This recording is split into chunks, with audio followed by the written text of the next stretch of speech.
Eu leio na Nova Versão Internacional, que tem um português mais contemporâneo. Jesus disse aos seus discípulos: o administrador de um homem rico foi acusado de estar desperdiçando os seus bens. Então ele o chamou e lhe perguntou: o que é isso que estou ouvindo a seu respeito? Preste contas da sua administração, porque você não pode continuar sendo o administrador.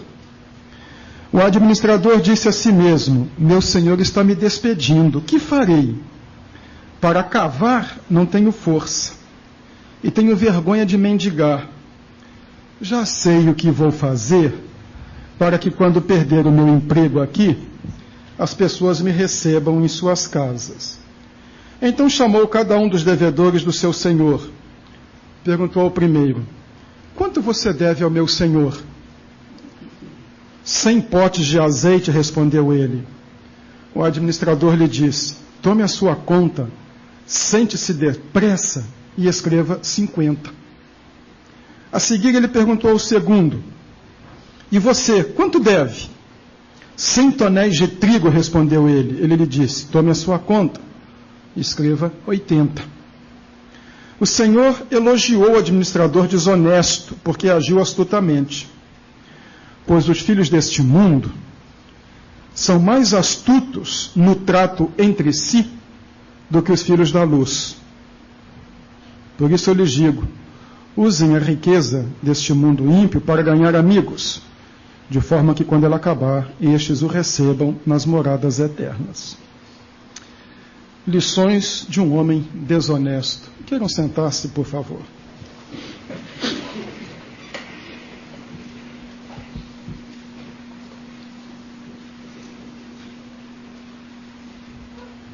Esta é uma parábola de difícil entendimento e tem sido chamada por alguns de a cruz dos exegetas, a cruz dos intérpretes da Bíblia.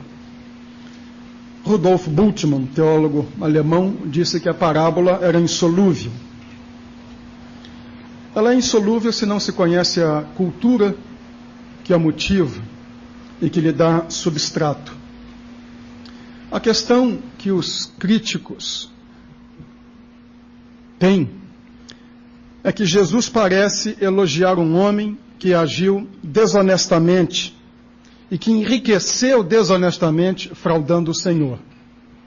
Quando o seu Senhor descobriu, ele age mais uma vez fraudulentamente. Fraudou 2 vezes o Senhor. Explorara as pessoas em nome do seu patrão, ficou rico. Quando o patrão descobriu, ele volta a explorar o patrão, e o patrão, de uma forma até meio patética, elogia a desonestidade do homem.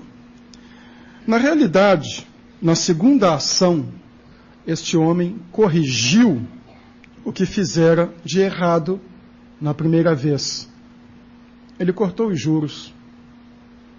A lei mosaica proibia o cobrar os juros. É um dos preceitos encontrados em Levítico. Livremente abrirás a tua mão para o teu irmão, não lhes cobrarás juro. A lei proibia a cobrança de juro de um irmão. Então as pessoas ricas colocavam um administrador. O administrador cobrava juro dela, e não o seu senhor. Se isto lhes parece ladino, foi assim que boa parte dos judeus na Europa fizeram fortuna, porque a Igreja Católica colocou os seus tesouros na mão de administradores judeus, que então cobravam juros dos senhores cristãos na Europa. Havia taxas. Essas taxas eram embutidas dentro do empréstimo. Já vimos esse filme, não é? Há um episódio, por exemplo, de que Herodes, o Grande, pouco antes do nascimento de Jesus, se a memória não me falha, 3 anos antes do nascimento de Jesus, estava falido e tomou um empréstimo de 20.000 moedas e, na realidade, levou apenas 15, mas pagou 20. As outras 5 eram os 30% de juro. A taxa de óleo era 100%, óleo ou azeite. Então o homem pegara 50 e tinha que pagar 100. E esta é a pergunta: quanto você deve ao meu senhor? Não é quanto você pegou emprestado. Quanto você deve? Eu devo 100. Você deve 100 porque pegou 50. Os outros 50 que você deve são os 100% de juro. Anote aí só 50. A taxa de trigo era de 25%. E ele chegou e perguntou para o sujeito: quantos barris de trigo você levou? Você deve, não quanto você levou. E você, quanto deve? Eu devo 100. Você deve 100 porque pegou 80. Os outros 20 são os 25% de juros. Então você escreva que deve 80. Ele corrigiu os juros, conseguiu recuperar uma parte para o seu senhor. Ele já havia fraudado o senhor, mas ele conseguiu corrigir um fato que fizera com as pessoas a quem ele prejudicara. Então, o que é que a parábola diz quando Jesus fala que este homem é um modelo e diz que os filhos das trevas são mais sábios do que os filhos da luz? O que este homem fez foi apenas isto: ele corrigiu os seus atos no que fizera de exploração dos outros. Acertou as contas com as pessoas. Quando Jesus diz, imitem-no, Jesus não está dizendo, sejam desonestos como este homem. Lesem o seu patrão e explorem o pobre, mas corrijam seus atos. Vejam o que é que vocês fizeram e tentem consertar as coisas. O Senhor, enganado 2 vezes, não se vingou. Aliás, na segunda não poderia nem fazer nada, porque estava transgredindo a lei mosaica e ficou quieto. Transgressão com transgressão, uma anula a outra. Mas há uma expressão que é a chave que desencadeia toda esta história. Está no versículo 2. Quando o dono dos bens chama o administrador, preste contas da sua administração. Esta é a questão. Este é o ponto central da parábola. Preste contas. Você tem que prestar contas. Nós encontramos hoje muitas pessoas honestas, íntegras. Sem dúvida, muitas delas estão no meu auditório, isso não é rasgação de seda, que não têm do que se envergonhar como este homem, e que trabalhando para alguém não serão achados em falha. Mas são pessoas que vivem sem se dar contas de que um dia prestarão contas ao grande Senhor. Que um dia comparecerão diante daquele a quem todos nós teremos de dar contas da nossa vida e daquilo que ele colocou em nossa mão. Não apenas os bens, mas principalmente a nossa vida. Abstraindo-nos do aspecto pouco ético da conduta do homem, há pelo menos 3 questões aqui dentro que servem para nós. A primeira é esta: há uma notificação.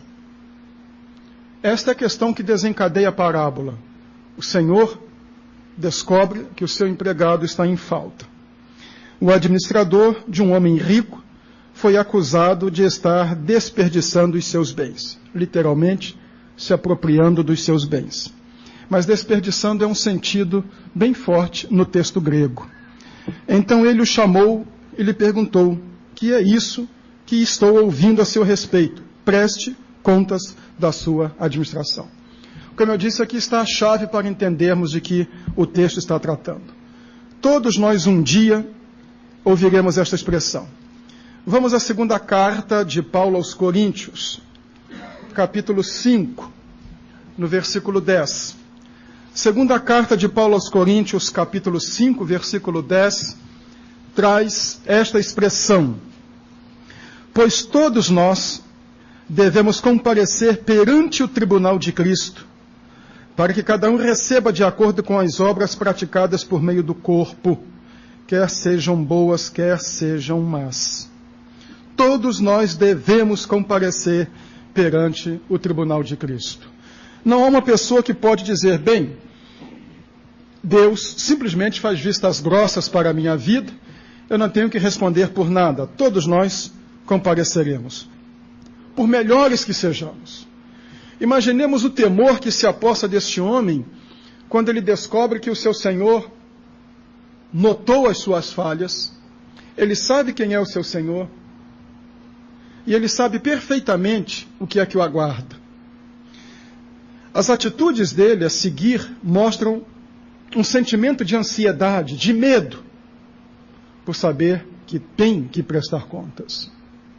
Mas uma das coisas mais impressionantes é que, embora quase todas as pessoas digam que creem na existência de Deus, que creem na vida após a morte e que creem até no juízo, vivem como se isso nunca fosse acontecer. Elas desconhecem que há uma notificação contra elas.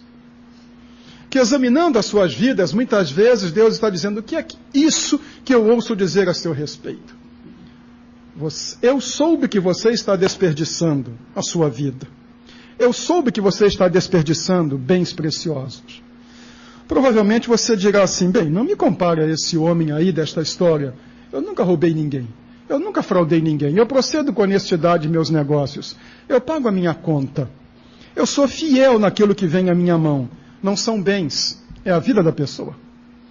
Maior do que qualquer tesouro material que venhamos a ter, está a nossa vida. Mas há pessoas que dissipam a sua vida sem pensar que ela é um dom de Deus. Sem pensar que receberam isso de Deus. Para elas, na prática mesmo, no cotidiano, a vida parece ser um acaso. É desperdiçada. É vivida sem a consciência de que Deus pedirá contas. Honesto, íntegro, de caráter, reputação ilibada, não há por que duvidar, mas há uma pergunta a fazer. A sua vida corresponde às expectativas de Deus a seu respeito?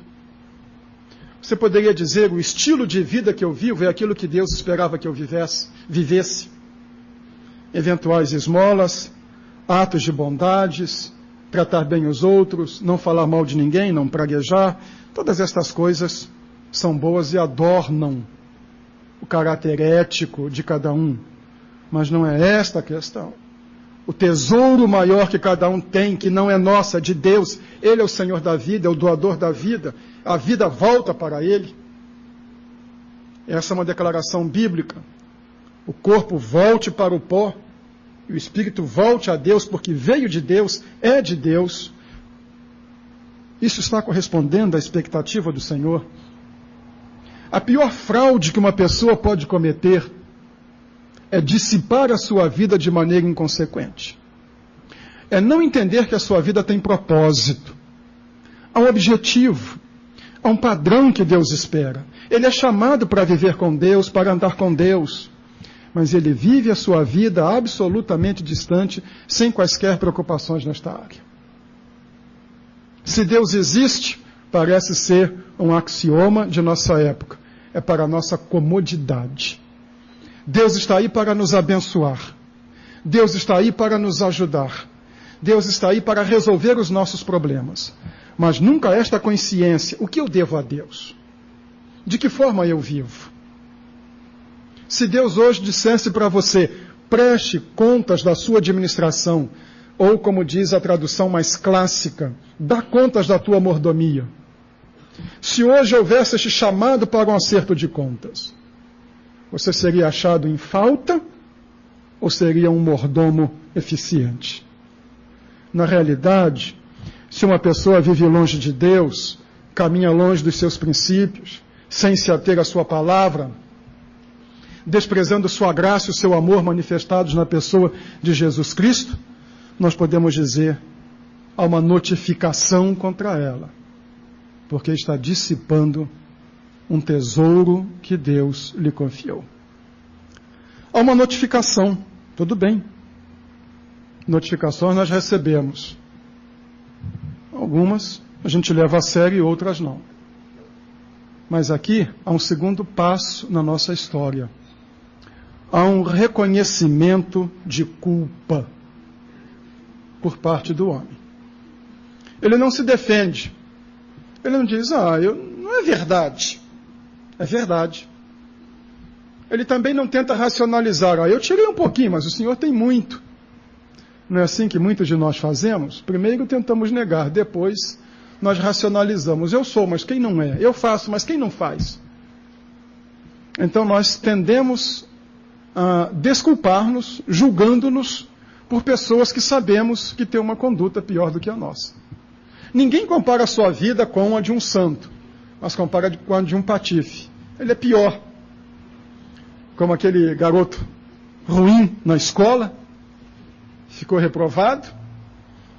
Disse assim, mas eu não fiquei em último, eu fiquei em penúltimo, teve alguém atrás de mim. Quer dizer, eu estou ruim, mas tem gente pior. Ele não dá desculpas, e nem racionaliza. Por quê? Porque o que ele faz é algo que deve nos soar como uma advertência. Nós podemos enganar as pessoas, mas nós não podemos enganar a Deus. Nós podemos apresentar uma imagem, mas não podemos apresentar uma imagem falsa para Deus. O consumo externo em dimensão social, mas não um consumo externo em dimensão vertical. Podemos fazer uma oração dramática, com uma boa inflexão de voz, com um português castiço, e alguém até ouvir e dizer assim, mas que oração, que unção, que quebrantamento. Mas isso não significa nada. Podemos ter uma Bíblia de púlpito, daquela bem grande, colocar junto ao peito, fechar os olhos e quase que levitar na hora de cânticos, mas o coração está longe de Deus. Então não há nenhuma tentativa de racionalizar e nem de se desculpar. A primeira coisa é essa, meu Senhor está me despedindo, ou seja, meu Senhor está certo, eu falhei. Que farei? Esta é a pergunta. Há uma palavra-chave, presta contas da tua administração. E há uma segunda, que farei? O que é que eu vou fazer? O que é que cada um de nós fará diante de Deus? Essa questão do homem reconhecer a sua culpa e que eu estou agora abordando, suscita para nós um aspecto que, infelizmente, eu não me ponho como paradigma e como modelo, mas que, infelizmente, muitos púlpitos estão deixando de abordar. Você é pecador, como eu sou pecador. Nós não somos pessoas santas. Nós não somos deuses, apesar de haver um discurso nesta direção. Todos nós temos uma acusação contra nós. Está lá em Romanos, no capítulo 3, versículo 23. Porque todos pecaram e destituídos estão da glória de Deus. Na oração da dedicação do templo, no primeiro livro dos Reis, no capítulo 8, no versículo 46, Salomão diz assim, não há homem que não peque. Pensamos em pecado como roubar, matar, esfolar. Quando era criança, eu não sei por que eu ouvia dizer que pecado era roubar e não poder carregar. Mas nos esquecemos que aos olhos de Deus, nós somos pecadores. Romanos 6:23 diz que o salário do pecado é a morte. E o sentido do texto grego é este. Você serve ao pecado e no fim do seu serviço, o salário que ele lhe dá é a morte. É um péssimo patrão. Explora, tira a perspectiva de vida e depois paga com a morte. Mas ao reconhecer e calar diante da acusação, este homem nos traz uma recordação que nós gostaríamos de banir da nossa mente, que gostaríamos de não ouvir, porque muitas pessoas tentam hoje amoldar a religião ao seu estilo de vida.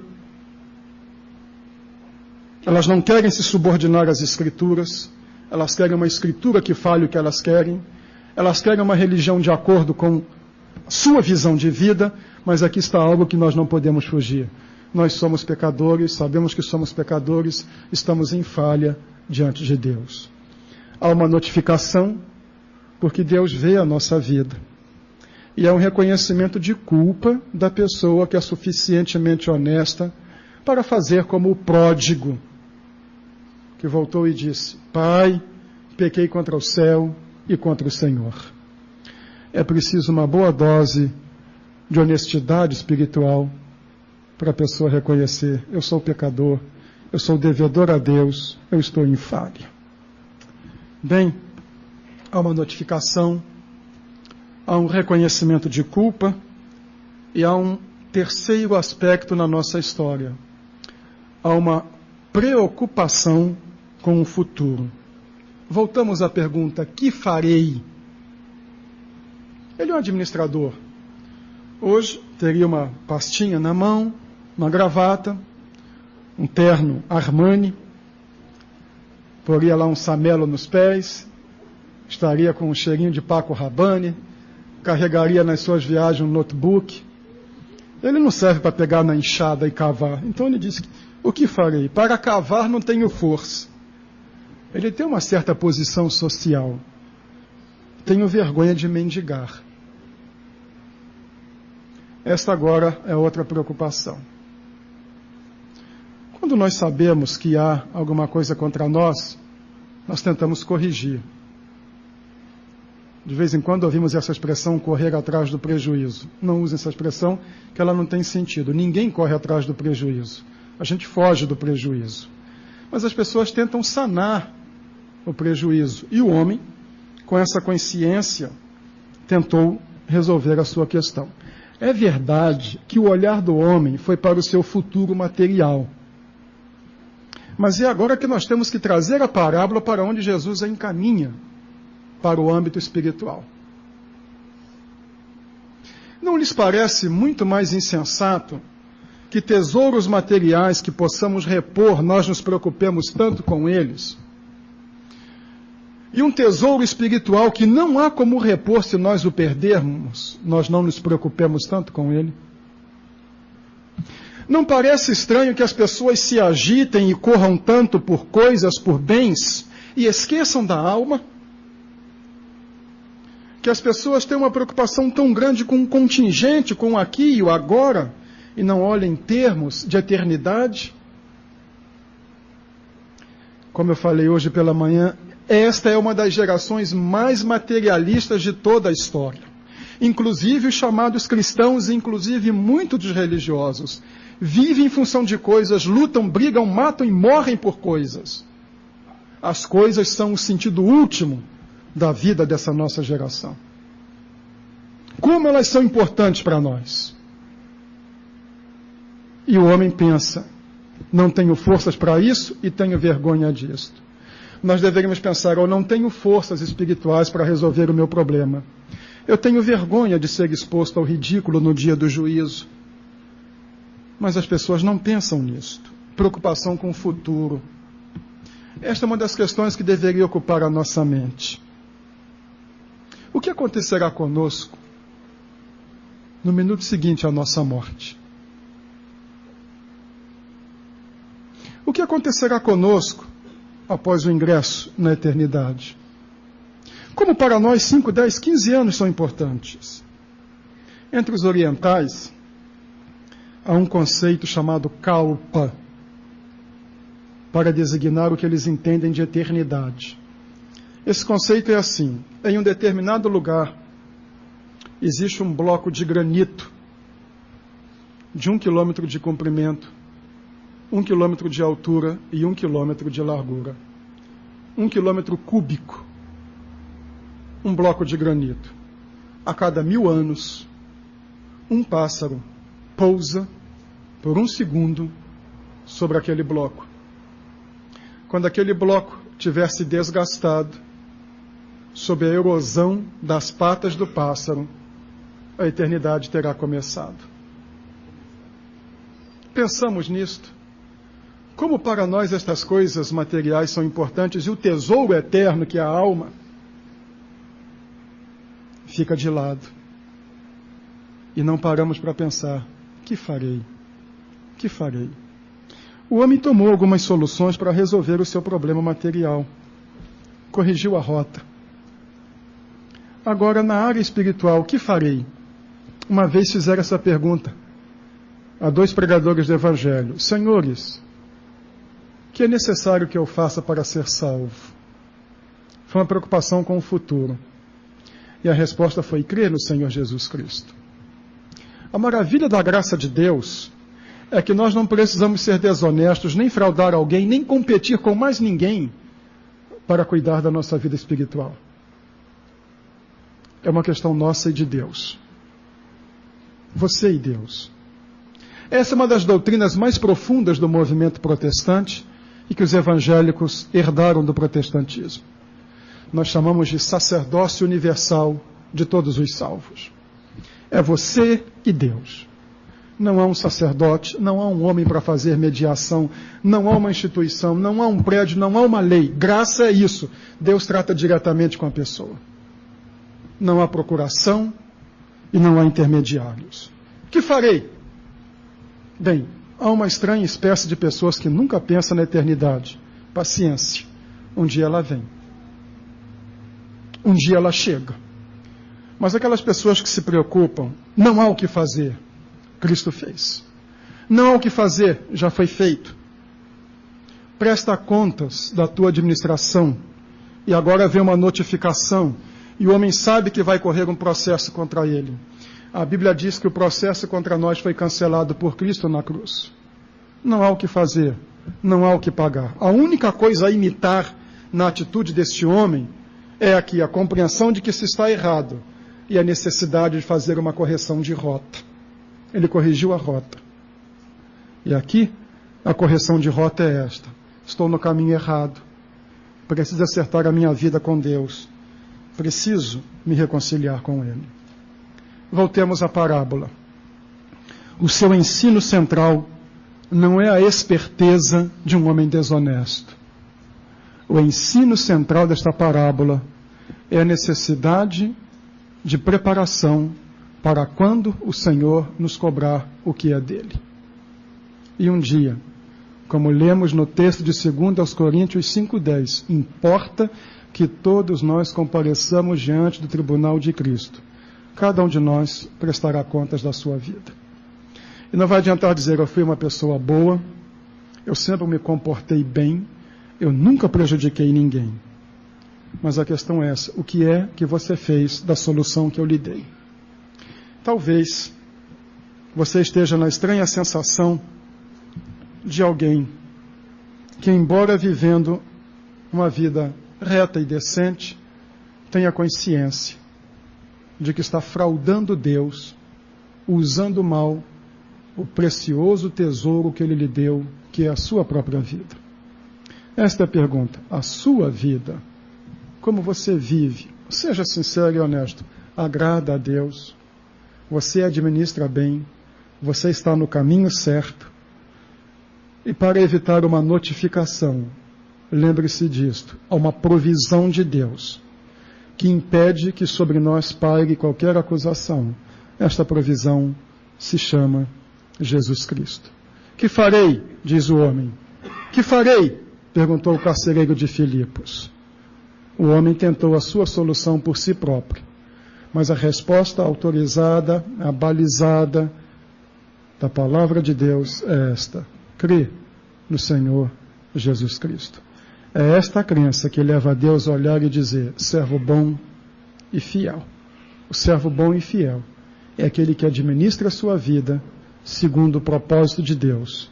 E o propósito fundamental de Deus é a nossa caminhada com Cristo. Nesta noite eu quero convidá-lo a ser um administrador fiel, e não um administrador que dissipa a vida, mas aquele que usa a vida e empreende a jornada, caminhando dentro do propósito de Deus para si, a caminhada com Jesus Cristo. Nós vamos cantar.